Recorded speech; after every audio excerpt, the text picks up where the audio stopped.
te va el día de hoy? ¿Lista? ¿Listo? Para una nueva experiencia de aprendizaje. Para estar de pie justo donde estás, te desplazaste hacia tu área de trabajo o estudio. Para realizar ese desplazamiento aplicaste fuerza. Por otro lado, te encuentras en un estado de reposo, en lo que no te desplazas aunque se encuentran inmersas fuerzas sobre ti, como lo es tu peso, resultado del efecto de la gravedad de la Tierra. ¿Sabías? Sobre el análisis del desplazamiento que realizas al caminar, ¿qué sucede con las fuerzas cuando caminas? ¿O cuando te desplazas sobre las escaleras?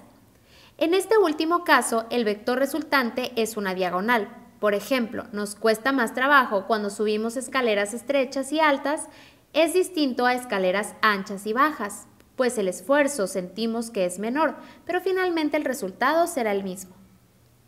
Como lo vimos en un programa anterior, la suma entre vectores es diferente a la suma entre números. Los vectores solo se pueden sumar con otros vectores, no con escalares o números. La imagen en pantalla presenta un procedimiento para sumar dos vectores de forma geométrica en el plano cartesiano. Pero como ya mencionamos, existen otros métodos como el del polígono, el cual veremos más adelante. Es importante que recuerdes los aprendizajes de matemáticas acerca de la medición de ángulos, pues estos los observamos al colocar un peso sobre diversos objetos y observar que las fuerzas poseen cierto ángulo de inclinación. Además, estos ángulos se miden en sentido contrario a las manecillas del reloj. Por otro lado, debes considerar que el origen dentro de un sistema de referencia en el plano cartesiano es referente para indicar los sentidos positivo y negativo de los ejes horizontales y verticales. Comenzaremos señalando el método del polígono en un sistema de fuerzas. Este proceso se puede determinar como un algoritmo o serie de pasos para llegar a una solución. Para ello, te sugiero que sigas estos pasos sobre tu cuaderno en una hoja blanca. Sobre el papel, traza un sistema de coordenadas. Traza el vector A saliendo del origen representando dirección y magnitud. Traza el vector B usando la misma escala para magnitud que A en la punta de A y respetando su dirección. Traza un vector que parta del origen de A y que termine en la punta de B. El vector trazado en el punto 4 anterior es el vector suma. Si existen más vectores por sumar, se colocan sucesivamente en la punta del anterior hasta terminar con todos. En ese caso, el vector suma de todos ellos es el que sale del origen y termina en la punta del último vector sumado como se muestra en la imagen. En este caso, el vector resultante es S. Utilizar el método del paralelogramo es otra forma de sumar dos vectores. Se pueden sumar vectores por parejas. Recordemos que para ello se trazan líneas paralelas a cada uno de los vectores, como muestra la imagen. La línea paralela al vector A debe pasar por la punta del vector B y la línea paralela al vector B debe pasar por la punta del vector A. Así se forma un paralelogramo. El vector suma va del vértice donde inicia el vector hacia el vértice opuesto. El vector resultante es aquel que se obtiene de sumar dos o más vectores en el sistema. Consideremos la siguiente imagen en pantalla en la que diversos grupos de personas jalan las cuerdas desde un mismo punto en común con un pañuelo. Como ya habíamos visto, se sabe que dos o más fuerzas son concurrentes cuando se aplican en un mismo punto. El pañuelo se moverá si cada chico jala con una fuerza de 50 newtons. ¿Hacia dónde? Observa que las fuerzas no están orientadas en la misma dirección y no son precisamente contrarias, pero en este caso también podemos hallar la suma de las fuerzas mediante un diagrama. Para ello ubicamos nuestro sistema de fuerzas sobre un plano cartesiano y tomamos la posición inicial del pañuelo como origen del sistema de referencia. Los ángulos que se muestran se han medido respecto al eje horizontal. La figura en pantalla muestra las flechas que representan la fuerza de cada grupo de niños, la cual se obtiene al sumar las fuerzas que aportan los integrantes del grupo. Esto nos da 100 newtons, 150 newtons y 200 newtons.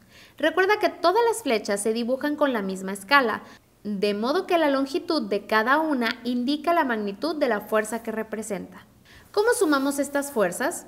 Procederemos de modo similar al caso de las fuerzas colineales, recordando que las fuerzas no cambian sus efectos si se desplazan paralelamente, es decir, sin alterar su longitud, dirección y sentido.